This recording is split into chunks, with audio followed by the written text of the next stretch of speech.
So I heard you were featured in the David Goggins book. Yeah, it.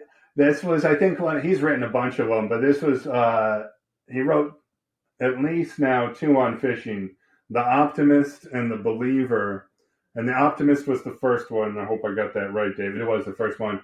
But I knew David. I went to an art residency in 2001 in Skowhegan, Maine, and I met David at that art residency. And at the time, we fished together. It was, I guess, the Androscoggin River in Maine, and it had smallmouth and brown trout.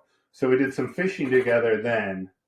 And I didn't see David after that art residency for a long time. And I think it was probably around 2012, 2013, 2014.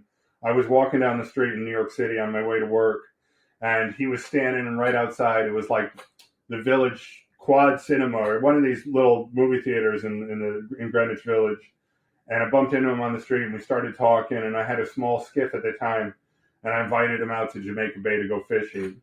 So he came out and we did some striper fishing and caught some schoolie stripers. And since that, we've been fishing together, off and on once or twice a year. He's really kind to invite me up to his trout water up in the Catskills.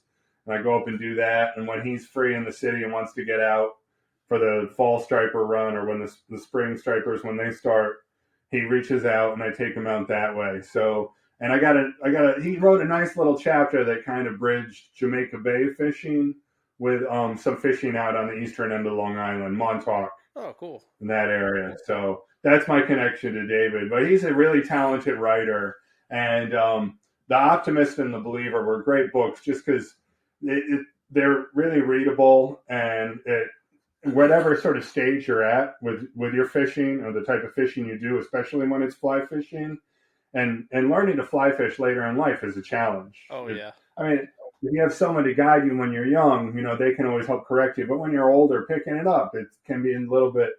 It's a lot to take on, and David really writes about that in a really relatable way. It's Right.